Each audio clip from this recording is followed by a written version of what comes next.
Welcome to Luca and Miguel. Enjoy the video. You start by preparing the Poco X3 Pro. Remove any case or clip that might hold a volume button, charge the battery above 40%, and note when safe mode appears. Once ready, press and hold power, then choose Restart. Do not hold volume while booting. This immediate reboot often clears temporary software glitches that force safe mode. Make sure to watch the bottom left of the screen as it boots. If safe mode is still visible, proceed to uninstall recent apps and deeper diagnostics. Once rebooting didn't help, remove likely culprits.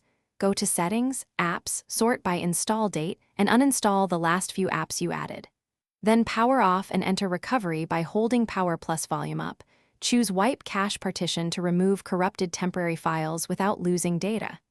If you can boot into safe mode intentionally, use it to test. In safe mode, only system apps run, so if the issue vanishes there, a third-party app was the cause. Uninstall until the phone boots clean. If clearing cache and removing apps still leaves safe mode active, back up your data and perform a factory reset from Setting System Reset options. This is the only guaranteed software-level removal. Once done, restore selectively to avoid reintroducing the problematic app. If the phone immediately returns to safe mode after reset, inspect physical buttons and the case for a stuck volume key. Persistent hardware-triggered safe mode requires professional repair. If that happens, contact Xiaomi Service. Thanks for watching and please subscribe. It's the best investment you'll ever make.